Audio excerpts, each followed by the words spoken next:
Hello and welcome to my YouTube channel ISC Madam. I am Pragati and we are back with 2018 question paper. We have already discussed 2018 question paper part 1 जिसमें मैंने part 1 पूरा discuss किया जो कि question 1 होता है 10 questions of 2 marks each पूरा discuss हो गया है। उस वीडियो का लिंक मैंने डिस्क्रिप्शन बॉक्स में दे दिया है, ज़रूर से चेक कीजिएगा। 2019 का 3 पार्ट्स में क्वेश्चन पेपर पूरा डिस्कस किया गया। Solved question paper part 1, part 2 and part 3 बहुत स्लोली, बहुत अच्छे से मैंने डिस्क्राइब किया है हर क्वेश्चंस को और हर आंसर को, ताकि आपको पता चले कि जो 2 मार्क्स के क्वेश्चन, जो 3 मार्क्स के क्वेश्चन और जो 6 मार्क्स के क्वेश्चन होते हैं उनको कैसे अटेम्प्ट करना है, उनके आंसर्स को कैसे फ्रेम करके लिखा जाता है। तो अगर आपको 2019 का भी अगर वीडियो देखना है तो वो भी मैंने लिंक में दे दिया है, तो वो भी आप चेक कर लीजिएगा। And while we were solving the question paper I came across one of the concept जो कि जिसके बारे में एग्जाम्स में काफ़ी पूछे जाते हैं। मिनिमम 3 मार्क्स और मैक्सिमम 6 मार्क्स के क्वेश्चन बनते ही हैं, तो उस पर भी मैंने एक वीडियो बनाया है, concept of equilibrium in a perfectly competitive market, perfectly competitive firm. तो इसके बारे में भी ये जो वीडियो है ये भी मैंने लिंक में दे दिया है डिस्क्रिप्शन बॉक्स में, ज़रूर चेक कर लीजिएगा ताकि आपका 3 या 6 मार्क्स तो पक्का हो जाएगा। ओके, सो चलिए आज हम शुरू करते हैं पार्ट 2 से। पर उसके पहले आप अगर मेरे चैनल को अभी तक सब्सक्राइब नहीं किए हैं तो ज़रूर से कर लीजिएगा, और अगर आपने बेल आइकन को प्रेस नहीं किया है तो उसको भी कर लीजिए ताकि आपको रोज़ के अपडेट्स और नोटिफिकेशंस मिलते रहें। तो चलिए अब हम शुरू करते हैं अपने वीडियो के साथ में। So we start with question number 2. The first question says differentiate between the contraction of demand and decrease in demand. Okay, contraction and decrease के बारे में पूछ रहा है, बट हम contraction and expansion और increase और decrease दोनों के बारे में मैं आपको बताऊंगी। यहाँ पे contraction in demand या expansion का मतलब होता है कि जब भी क्वांटिटी में, क्वांटिटी डिमांडेड में कोई भी चेंज आता है due to change in the price, due to change in the price and other factors remaining constant, तब कॉन्ट्रैक्शन होता है। व्हेन द क्वांटिटी, अब कॉन्ट्रैक्शन के बारे में है तो कॉन्ट्रैक्शन के बारे में पढ़ लेते हैं। When the quantity demanded falls due to an increase in price keeping other factors constant is known as contraction in demand. तो यहाँ पे बाकी सब फैक्टर क्या होता है, कांस्टेंट रहता है, बस प्राइस में चेंज आने से कॉन्ट्रैक्शन होता है, या प्राइस में डिक्रीज आने से, इंक्रीज आने से कॉन्ट्रैक्शन होता है, डिक्रीज आने से एक्सपेंशन होता है। ओके, ये किस वजह से होता है, ये होता है अगर प्राइस में चेंज आता है और अदर फैक्टर्स क्या होता है, कांस्टेंट रहता है। And this is an upward movement और डाउनवर्ड मूवमेंट।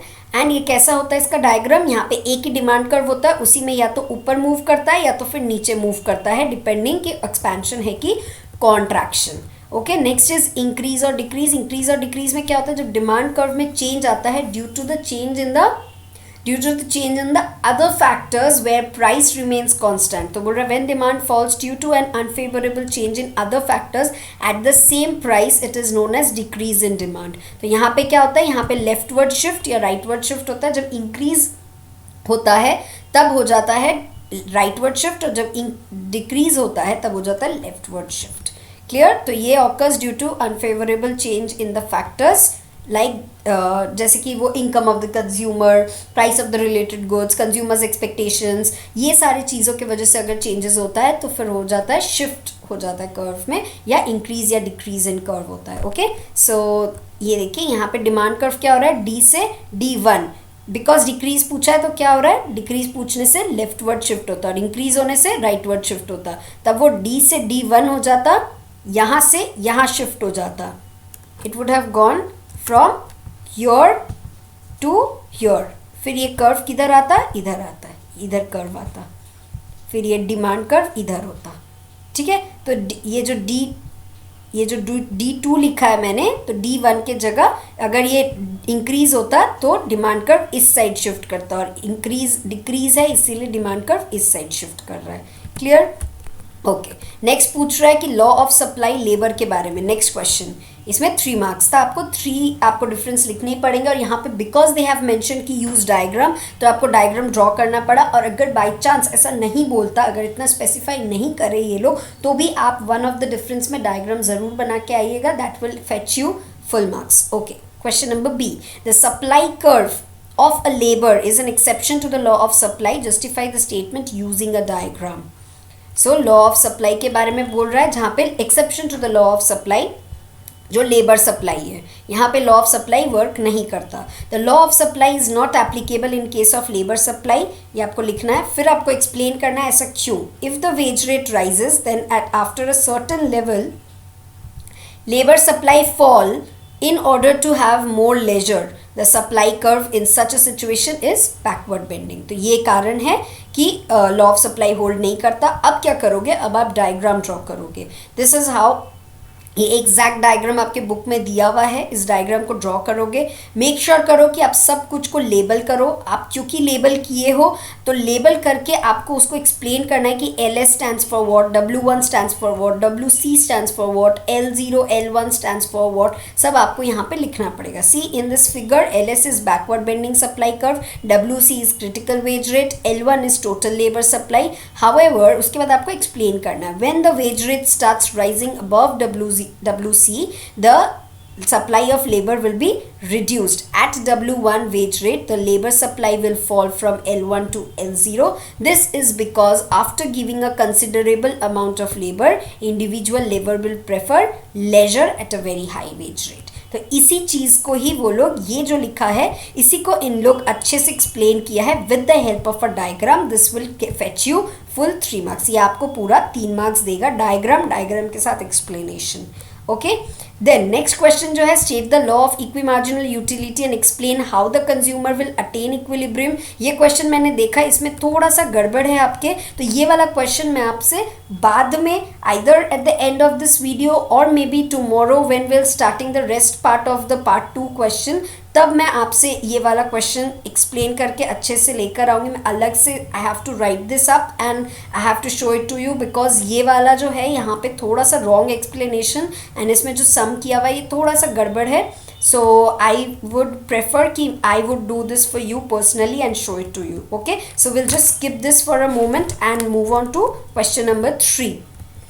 क्वेश्चन नंबर 3 का फर्स्ट क्वेश्चन बोल रहा है, explain any 2 factors affecting the price elasticity of demand. Okay, so price elasticity of demand, first nature of the commodities affect करता है. और इसमें क्या बोल रहा है, नेचर ऑफ द कोमोडिटीज़ मतलब किस टाइप के कोमोडिटीज़ है. पहला या तो नेसेसरी गुड्स है, या तो कंफर्ट गुड है, और या तो फिर लग्जूरियस गुड है. तो नेसेसरी गुड्स हो गया, मतलब demand for necessary good is less elastic, मतलब जिसका हमको नेसेसिटी है वो क्या है, लेस इलास्टिक. इलास्टिक मतलब क्या होता है, आप लोग को पता है इलास्टिसिटी का मतलब क्या होता है. इलास्टिसिटी सपोज कर लो कि इलास्टिसिटी, आप लोग जब भी इलास्टिसिटी दिमाग में आए तो याद रखना रबर यूज़ करते हो ना, जो आप सपोज पोनी में लगाते हो, जो भी रबर बैंड.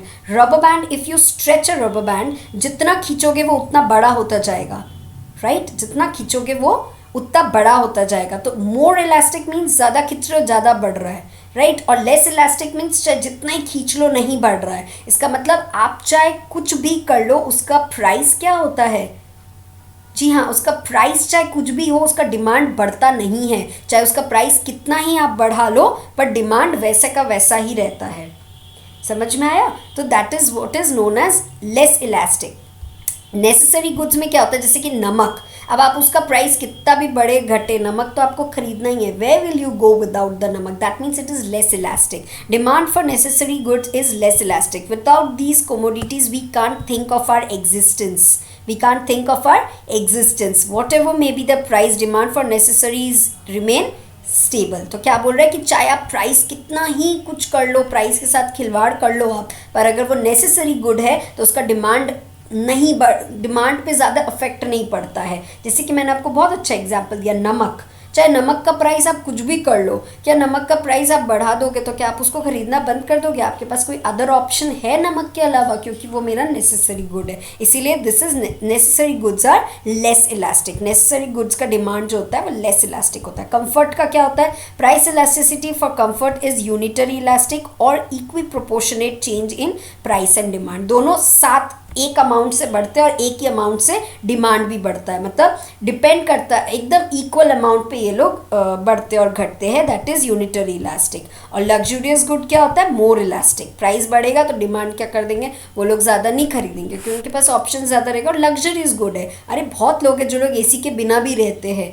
है ना, पंखे से काम चलाते हैं, तो ये क्या है, लग्जूरियस आइटम है। अगर प्राइस बढ़ गया, अगर लोग नहीं अफोर्ड कर सकते तो नहीं खरीदते, ऐसा कुछ नहीं कि उससे लोगों को एसी चाहिए, कंपल्शन नहीं है, बिकॉज वो लग्जरी है, लाइफ का मस्त लाइफ जीने के लिए लोग खरीदते हैं, तो that is more elastic. Clear. और दूसरा क्या हो सकता है इलास्टिसिटी को अफेक्ट करता है, एग्जिस्टेंस ऑफ सब्स्टिट्यूट। अगर सब्स्टिट्यूट रहे तो the greater ease with which substitute can be found for a commodity, the greater will be the price elasticity of demand and vice versa. Okay, so these are the two reasons क्यों elasticity affect करता है. Next, derive a market supply curve from two hypothetical individual supply schedule. तो supply schedule से आपको क्या करना है, demand curve बनाना है. A market supply demand curve is expressed as SM, that is supply curve of the market, is equal to SA, supply of one product plus supply of second product plus supply of third product and so on, where SM is, देखो आपको लिखना पड़ेगा कि SM stands for what, SA stands for what, SM stands for पूरा का पूरा market का supply, और SA SB ये सब stands for इंडिविजुअल सप्लाई. ठीक है, कोई भी A product का supplier, B product का supplier, so they stands for SASB. Let us understand the derivation of the market supply with the help of a table, assuming there are only two producers A and B in the market. Clear. तो दो लोग, दो producers है A और B, उनके मदद से आपको सप्लाई शेड्यूल दिखाना है. तो बोल रहा है कि पहला जो प्राइस 1 है, तब सप्लाई A का है 5 और B का है 10 यूनिट्स, तो टोटल कितने हो गए, 15 यूनिट्स. टोटल कितने आ रहे हैं मार्केट में, 15 यूनिट के गुड्स आ रहे हैं, चाहे वो ए के आ रहे हैं या बी के आ रहे हैं, दोनों मिला के 15 आ रहे हैं. जब दो रुपया है प्राइस, तब सप्लाई ए कितना दे रहा है, 10 यूनिट, और सप्लाई बी कितना दे रहा है, 20 यूनिट. टोटल कितना आ रहा है, 30 यूनिट. ओके, सो ऑन, ऐसे करके आप सप्लाई शेड्यूल दिखा रहे हो. मतलब जब प्राइस 3 रुपये है तो टोटल आपका कितना मार्केट सप्लाई है यहाँ पे, 15 + 25 40 रुपये. ठीक है, तो this is how market supply is. As seen in table, market supply is obtained by adding the supplies of supplier A and B at different prices. So this is how you show the whole thing. Okay. Okay. Next, if more variable factors are employed. अच्छा, यहाँ पे एक तो देखिए question B में they had said कि derive a market supply curve. इसका मतलब आपको डायग्राम भी बनाना था, which they haven't shown here. If you would say I would come up with this diagram also. ये आपके बुक में भी एग्जैक्ट डायग्राम दिया हुआ है. With a reference I can come up maybe at the end of this video और maybe the next video में. सबसे पहला डिस्कशन यही होगा कि एक तो वो वाला क्वेश्चन नंबर 2 का क्वेश्चन नंबर सी, एंड यहाँ का ये वाला डायग्राम भी मैं लेकर आपके लिए आऊँगी ताकि आपको पूरा आइडिया लग जाए. Now moving on to question number C. If more variable factors are employed to fixed factors, the total product increases initially at an increasing rate and finally it decreases. Explain this with the law of this law with the help of a diagram. तो ये कौन सा वाला है, law of variable proportion. ये आपको देख के ही समझ जाना चाहिए. Do you see, this was one of their tricks to just confuse you. ये लोग यहाँ पे आपको बहुत अच्छे तरीके से कंफ्यूज किए. देखिए यहाँ पे क्या बोल रहा है, if more variable factors are employs to fix factors. इन लोग लॉ ऑफ वेरिएबल प्रोपोर्शन को लिख दिए हैं. They have not written law of variable proportion, that word directly. उन लोग जो law of variable proportion actually है उसको वो लोग एक्सप्लेन कर दिए यहाँ पे कि जब लॉ ऑफ वेरिएबल प्रोपोर्शन क्या है, as more and more of variable factors are applied to a particular fixed factor, तो क्या होता है, total product increases initially at an increasing rate and finally it decreases at a decreasing rate. तो ये चीज़ वो लोग पूरा लिख दिए और वो लोग directly law of variable proportion mention नहीं किए. This is just to trick you, ताकि आप थोड़े कंफ्यूज हो जाओ, पर आपको नहीं होना, because you know this law. You should understand this law. As soon as you read this, आपको पता चल जाना ही चाहिए कि ये क्या है, लॉ ऑफ वेरिएबल प्रोपोर्शन है. इसको आपको डायग्राम में एक्सप्लेन करना है. तो जो डायग्राम है उसको आप ड्रॉ कर दीजिए. सिंपल टीपी, एपी और एमपी को दिखाना है. यहाँ पे आपको बताना है कि ये वाला पार्ट कौन सा है, ये वाला पार्ट कौन सा है. See, they have written it here.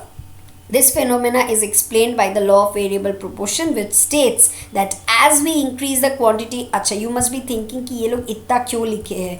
Because it's a 6 marks question darling, you have to write so much, इतना आपको लिखना ही पड़ेगा. First stage, second stage and third stage, इतना तो आपको करना ही पड़ेगा. इसमें पूरा स्टेजेस एक्सप्लेन करने पड़ेंगे. लॉ ऑफ वेरिएबल प्रोपोर्शन क्या बोलता है, पूरा डायग्राम करके एंड देन डायग्राम को एक्सप्लेन करना पड़ेगा. As we increase the quantity of only one input keeping other inputs fixed, total product initially increases at an increasing rate and then decreases at a decreasing rate and then finally at a negative rate. फिर आपको diagram बनाना है and then diagram को explain करना है. जहाँ पे x access में क्या है, वाई एक्सेस में क्या, आपको लिखना पड़ेगा. See, then you have to draw the diagram and then you have to mention कि T P stands for what, A P stands for what. यहाँ पे जो पी है ये क्या है, एम है वो क्या है, एन है जो क्या है. ओके, सारे चीज़ को आपको एक्सप्लेन करना पड़ेगा. यहाँ पे फर्स्ट स्टेज क्या हो जाएगा, increasing return to factor. Second stage हो जाएगा डिक्रीजिंग रिटर्न्स टू फैक्टर और diminishing returns to factor and third वाला हो जाएगा negative returns to factor. Okay, क्योंकि यहाँ पे marginal product with respect to total product क्या हो जाता है, नेगेटिव हो जाता है. टोटल प्रोडक्ट मैक्सिमम और मार्जिनल प्रोडक्ट नेगेटिव हो जाता है. ये तो एग्जैक्टली बुक में दिया हुआ है, वही चीज़ आपको एक्सप्लेन करना पड़ेगा. Just because it is 6 marks तो आपको पूरा इंक्रीजिंग रिटर्न्स टू फैक्टर मतलब तीनों जो स्टेजेस है वो तीनों को एक्सप्लेन करना पड़ेगा. This is what they are saying. Okay, so I am moving on to my next question, that is question number 4 and this is also one of the most important, क्योंकि आपको पता है कि 2019 के क्वेश्चन में भी इसमें रिलेशंस पूछे थे. उन्होंने पूछा था टीपी और एमपी का रिलेशन बताओ या टीपी और एपी का रिलेशन बताओ. So this is very frequently asked question, ये बहुत इंपॉर्टेंट पार्ट होता है इनका. तो ये भी अगर आपको चाहिए, डाउट है, अगर आपको ये समझ में आता है then well and good. If you have a doubt on this I can make a video, you can just request me on the comment box. Okay, so moving forward, question number 4. Question number A, explain the shapes of the total fixed cost curve and the average fixed cost curve. Give one reason each to justify the shape of the two curves. This is 3 marks. Okay, so यहाँ पे क्या बोल रहा है, total fixed curve जो होता है वो fixed होता है, right? Total fixed curve जो होता है वो short run में क्या होता है, फिक्स्ड होता है. Total fixed cost are those cost which remains unchanged with the change in the level of output. These cost are incurred way even when the output is zero. जैसे कि एक ऐसा खर्चा होता है जो आपका अर्निंग आ रहा है या ना आ रहा हो, आपको उसको देना ही पड़ेगा. जैसे अभी अगर आप, ये तो ठीक है, ये तो फर्म का होता है तो ये अलग चीज़ है, but I am giving you एक बहुत ही बेसिक सा एग्जाम्पल. आपके घर पे आप जब रहते हो, अगर आप जॉब कर रहे हो या ना कर रहे हो, बिजली का बिल आपको चुकाना ही पड़ेगा. बिजली का बिल वो राइट टाइम अपना पहुंच जाएगा, तो you have to pay it even when you are not earning. So that is what, that is your fixed cost. वो आपको हर महीने देना ही पड़ेगा, तो दैट इज फिक्स्ड कॉस्ट. तो वो क्या रहता है, even when your earning is zero, earning zero होता है तभी भी आपका फिक्स्ड कॉस्ट क्या रहेगा, एक लेवल पे रहेगा. तो that is fixed cost is fixed, वो 20 पे रहेगा ही रहेगा, चाहे आप कमा रहे हो या नहीं कमा रहे हो. तो ये टोटल फिक्स्ड कॉस्ट का कर्व है. And then average fixed cost आता है. एवरेज फिक्स्ड कॉस्ट क्या होता है, total fixed cost by quantity. ये कैसा है, ये डाउनवर्ड फॉल कर रहा है. तो ये कैसा है, रेक्टेंगुलर हाइपरबोला है इसका शेप. And AFC that is average fixed cost falls with a rise in output. Output बढ़ता जाएगा और ये क्या होता जाएगा, देखो ये आउटपुट जब सबसे कम है, यहाँ पे है 1 पे है आउटपुट. जब आउटपुट 1 पे है, यहाँ पे आउटपुट यहाँ पे है, तब क्या है, तब क्या है, ये फिक्स्ड कॉस्ट ऊपर है.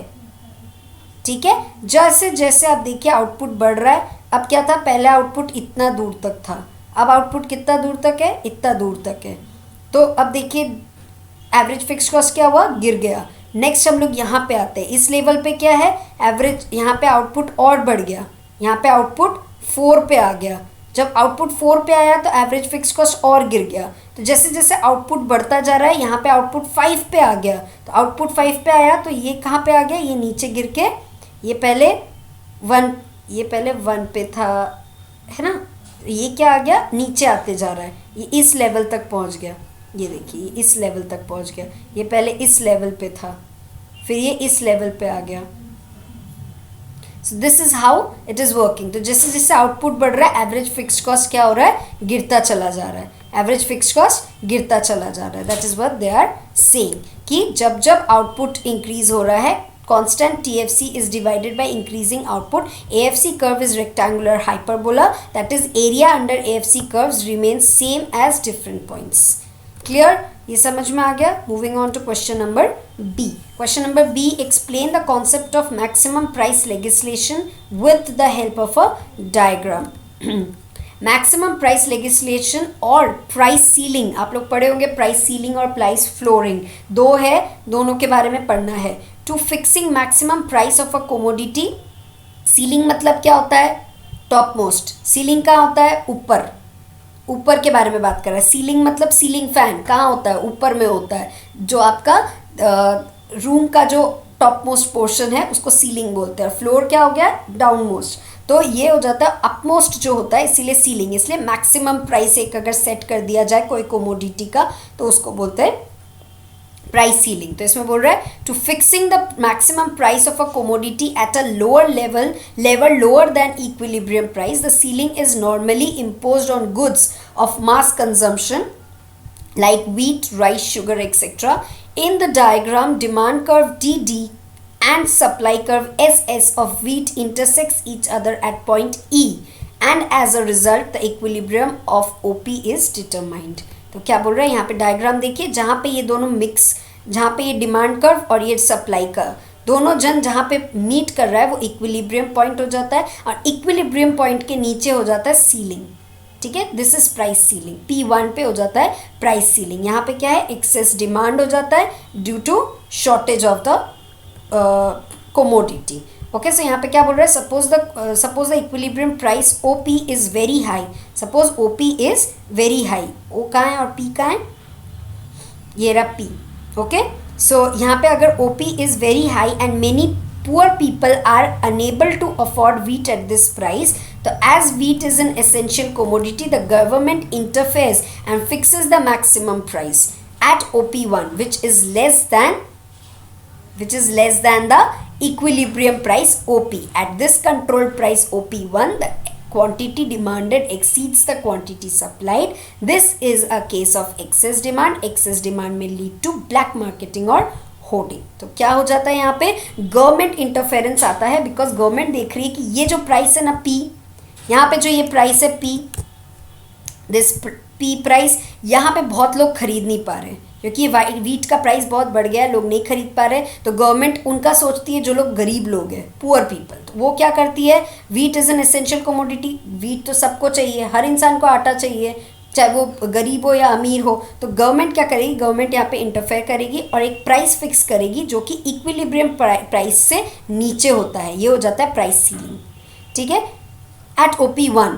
ये OP था पहले, इतना था पहले, अब कितना हो गया? इतना हो गया. ठीक है, which is less than the equilibrium price OP.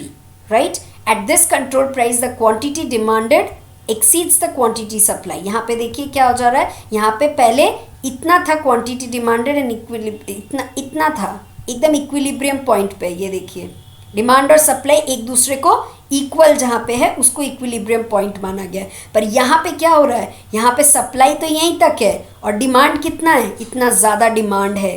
देखिए, ये डिमांड यहाँ से, सप्लाई यहाँ पे ख़त्म हो जाता है. सप्लाई इस पॉइंट पे ख़त्म, QS पॉइंट पे सप्लाई ख़त्म, इतना ही सप्लाई है इनका. पर डिमांड कितना आ रहा है? QD तक डिमांड आ रहा है, इसीलिए एक्सेस डिमांड हो जा रहा है. इस वजह से एक्सेस डिमांड में क्या होता है? शॉर्टेज हो जाता है. जब डिमांड बहुत ज़्यादा होता है और उतना गुड्स सप्लाई मार्केट में नहीं रहता है तो क्या आ जाता है? शॉर्टेज हो जाता है. This is a case of excess demand. Excess demand में लीड टू ब्लैक मार्केटिंग और होर्डिंग. इस टाइम पे क्या होता है? घपलेबाजी होती है और ब्लैक मार्केटिंग होता है. लोग बहुत ब्लैक में बेचने लग जाते हैं, एक एक चीज़ का प्राइस को डबल ट्रिपल में बेचते हैं क्योंकि इतना सप्लाई नहीं है और क्वांटिटी डिमांडेड बहुत ज़्यादा हो जाता है. So this is price ceiling. It is very important concept, इसको भी ध्यान रखिएगा. ये भी काफ़ी क्वेश्चंस में काफ़ी पूछा जाता है. तो आपको देखिए हर चैप्टर से एक एक दो चीज़ ऐसे इंपॉर्टेंट है जो आपको पढ़ना है, जो कि बहुत इंपॉर्टेंट है. तो आप, it's not a big deal, आप हर चैप्टर से एक एक कॉन्सेप्ट है जो कि आप रोज़ करते जाइए। जैसे आज मैंने प्राइस सीलिंग के बारे में बताया, लॉ ऑफ वेरिएबल प्रोपोर्शन को बताया,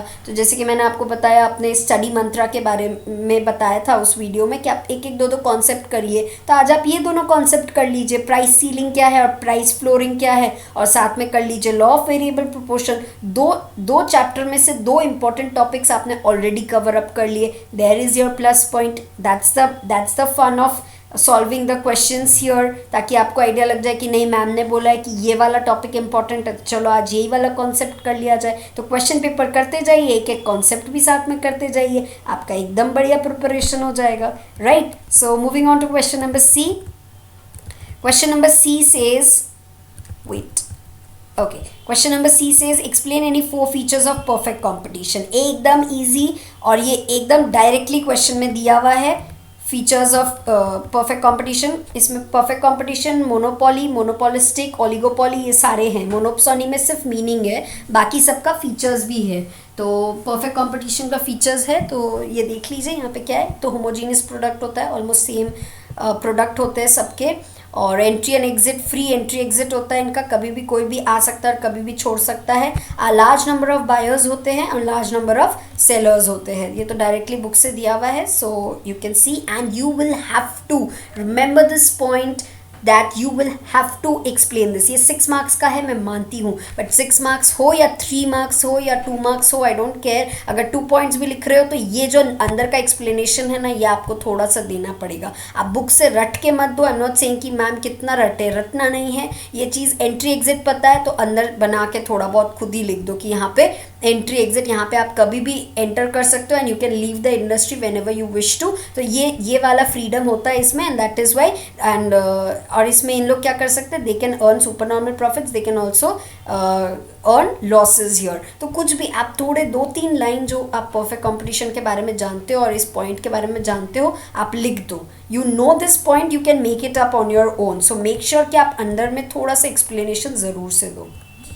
moving on to question number 5। Question number 5 में ए है, explain how firm in perfect competition incurs loss in short term equilibrium. You see, this is why I said this is one of the most important concept that I have discussed with you. You see 2019 में भी इसका question आया था जहाँ पे आपको normal profit के बारे में बता रहा था, और वहीं पे क्वेश्चन नंबर 5 में यही क्वेश्चन वापस से पूछा गया है, explain how a firm in perfect competition incurs a loss. इस बार लॉस के सिचुएशन के बारे में बोला गया है। This is one of the most important question, आप मेरे से लिखवा लीजिए, ये क्वेश्चन आने के चांसेस बहुत ज़्यादा है। तो ये वाला मेरा वीडियो देखना मत भूलिए, इसका लिंक डिस्क्रिप्शन बॉक्स में दिया हुआ है, जहाँ पे मैंने तीनों सिचुएशन, नॉर्मल प्रॉफिट, लॉस और सुपर नॉर्मल प्रॉफिट, तीनों को अच्छे से डिस्कस किया है। और इसको लिखना कैसे है वो आप यहाँ पे आंसर देखिए, बट एक्सप्लेनेशन वहाँ पे बहुत अच्छे से दिया हुआ है। ध्यान से सुनिए, ध्यान से इसको समझिए, and then you can even write it on your own. आपको कुछ ज़रूरत नहीं है रट के जाने का,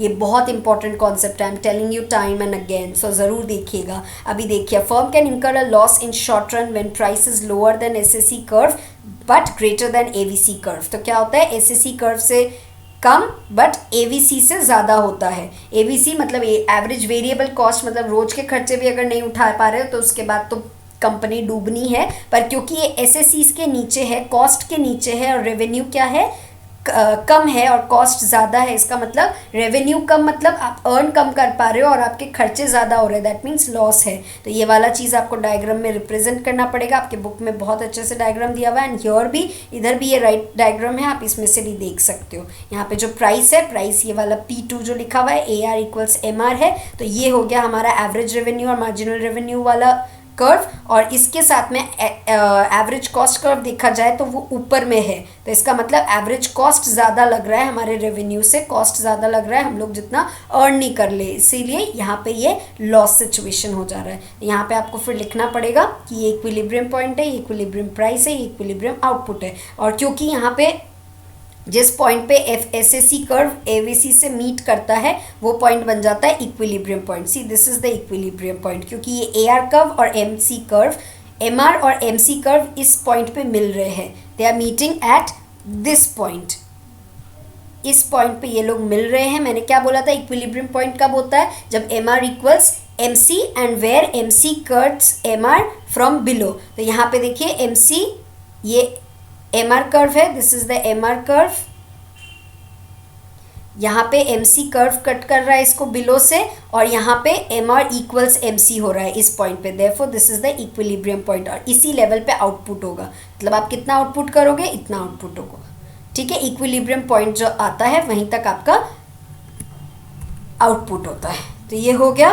then thus where ABC is less than P is less than AC, the firm incurs losses. Now the strategy of the firm is to minimize its loss. If the firm closes down, its loss is equal to total fixed cost. ABCD is given in figure.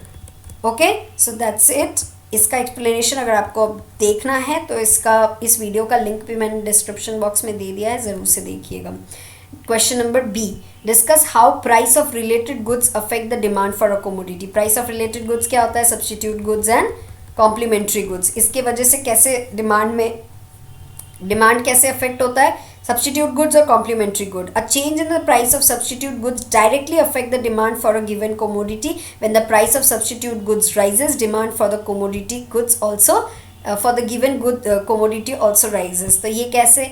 Substitute goods का best example क्या हो गया? T and coffee, चाय और coffee. अगर आप चाय का प्राइस बढ़ गया, अगर चाय का प्राइस बढ़ जाता है तो आप क्या करोगे? डिमांड किसका बढ़ जाएगा? कॉफ़ी का, क्योंकि चाय अब लोग खरीदेंगे नहीं, क्योंकि चाय का प्राइस बढ़ गया है, चाय पत्ती का प्राइस बढ़ा तो लोग क्या करने? कॉफ़ी पे शिफ्ट कर गए, तो कॉफ़ी का डिमांड बढ़ गया। चाय का प्राइस बढ़ने पे कॉफ़ी का डिमांड बढ़ गया, क्योंकि चाय का डिमांड क्या हो गया? कम हो गया, तो कॉफ़ी का डिमांड बढ़ गया, क्योंकि कॉफ़ी तो अभी भी 10 रुपये पैकेट में मिल रहा है, पर चाय पत्ती क्या हो गया? 20 रुपये पैकेट हो गया। तो आप क्या बोलोगे? जो चीज़ मुझे चाय पियो या कॉफ़ी पियो, बहुत सारे जनों के लिए it's the same thing. So what people will do, they will shift. सो वो लोग क्या कर लेंगे? यहाँ पे चाय को छोड़कर कॉफ़ी का डिमांड करेंगे, क्योंकि चाय का प्राइस बढ़ गया, कॉफ़ी का डिमांड बढ़ गया। तो यहाँ पे क्या हो जाता है? Directly affects. नेक्स्ट क्या है? अगर कॉम्प्लीमेंट्री गुड है तब क्या होगा? Inversely affects the demand for the commodity. कैसे? अगर एक का प्राइस बढ़ता है तो दूसरे का डिमांड घट जाता है। कैसे? यहाँ पे अगर बेस्ट एग्जाम्पल है पेट्रोल एंड कार। अगर पेट्रोल का प्राइस बढ़ जाता है तो लोग डिमांड कार का भी कम कर देंगे कि अभी कार नहीं खरीदना है क्योंकि पेट्रोल का प्राइसेस बहुत बढ़ रखा है, और वाइसी वर्सा। अगर कार का प्राइस बढ़ता है तो लोग कार का डिमांड कम करने लग जाते हैं कि नहीं, अगर कार का प्राइस बढ़ जाता है तो पेट्रोल कम हो जाता है कि लोग पेट्रोल यूज़ नहीं करना चाह रहे अभी, क्योंकि कार का प्राइसेस बहुत ज़्यादा बढ़ गया है, लोग कार नहीं खरीदेंगे। Okay, so this is how they both affect each other, so they are inversely affecting each other. Inversely क्यों? एक का प्राइस बढ़ता है तो दूसरे का डिमांड घट जाता है। ओके, एक का प्राइस बढ़ता है तो दूसरे का डिमांड घटता है, दैट इज कॉम्प्लीमेंट्री गुड। और एक का प्राइस बढ़ता है तो डिमांड भी अगर उसके सब्सटीट्यूट गुड का बढ़ जाए तो वो हो जाता है सब्सटीट्यूट गुड। क्लियर? तो बी वाला पोर्शन भी कंप्लीट समझ में आ गया। अब सी पे आते हैं। Explain how a producer attains equilibrium through the TR and TC का approach, that is total revenue and total cost approach से इक्विलिब्रियम कैसे होता है। Total revenue, total cost approach, TR/TC approach, a firm attains the state of equilibrium when it maximizes its profit, that is when he maximizes the difference between TR and TC. difference between TR and TC क्या होता है? Profit होता है। आपको पता है कि total revenue मतलब कितना आप अर्न किए, उसमें से आपका खर्चा आप निकाल दो तो आपके पास जो बचा वो आपका profit. Obviously if you have bought a good for 15 rupees and आप उसको सेल कर दिए 20 रुपये में, तो आपका अर्निंग कितना? 20 रुपया। रेवेन्यू कितना हुआ? 20 रुपया। उसमें से आपका खर्चा कितना लगा था? 15 रुपया। बचा कितना? 5 रुपया। तो वो 5 रुपया क्या है? आपका प्रॉफिट। सेम थिंग यहाँ पे TR and TC is the point where the difference between them is what you have earned as a profit. After reaching such a position, there will be no incentive for producers to increase or decrease the output, and the producer will be said to be at equilibrium. According to TR/TC approach, producers equilibrium refer to the stage of the output level at which the difference between TR and TC is positively maximized and total profits fall as more units of outputs are produced. So two essential conditions for the producer's equilibrium are the difference between TR and TC is positively maximized, and दूसरा is total profits fall after the level of output.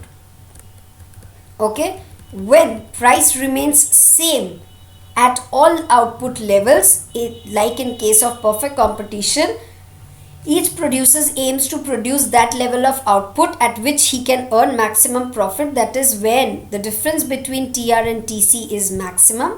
इसको आप diagram से समझ लीजिए. एक level तक आप बढ़ते हो और उसके बाद आप कांस्टेंट हो जाते हो. That is what they are saying.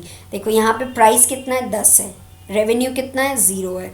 Total cost 5 लग रहा है, मतलब आप माइनस में, लॉस में चल रहे हो, क्योंकि आपका अर्निंग कुछ नहीं हो रहा है और आपका खर्चा 5 रुपया हो रहा है. ठीक है. यहाँ पे कितना है, एक आउटपुट 10 रुपये लगे, आपका रेवेन्यू अर्न 10 रुपया हो रहा है, पर आपका खर्चा 8 रुपये ही लगा, तो 2 रुपये का प्रॉफिट. यहाँ पे फिर 10 रुपया प्राइस है, 20 रुपये आपका अर्निंग हुआ और 15 रुपये आपका खर्चा लगा, 5 रुपया प्रॉफिट है. फिर 10 रुपया, 30 रुपया, 21 रुपया आपका खर्चा हुआ, 30 रुपया आपने अर्न किया, तो यहाँ पे 9 रुपया आपका प्रॉफिट है. अब जब 10 नेक्स्ट वापस से आपने 40 रुपये का अर्निंग किया, 31 रुपीज़ का खर्चा हुआ, फिर 9 रुपया, तो you see this is equilibrium. यहाँ पे समझ में आ जाएगा इक्विलिब्रियम, क्योंकि अब आप कांस्टेंट रह रहे हो. आप जैसे जैसे आउटपुट इंक्रीज करते जा रहे हो, पर आप देख रहे हो, देखा 3 से 4 हो गया, आउटपुट इंक्रीज हो गया. यहाँ पे क्या हुआ, आउटपुट इंक्रीज हुआ है. यहाँ देखो 3 से 4 आउटपुट इंक्रीज हुआ, पर आपका जो प्रॉफिट है वो एकदम एग्जैक्ट सेम हो गया. आप प्रोड्यूस ज़्यादा कर रहे हो पर आपका प्रॉफिट उतना का उतना ही है. इसका मतलब समझ जाता है प्रोड्यूसर कि ये मेरा इक्विलिब्रियम पॉइंट है, this is my equilibrium point. ये वाला प्रोड्यूसर समझ जाता है.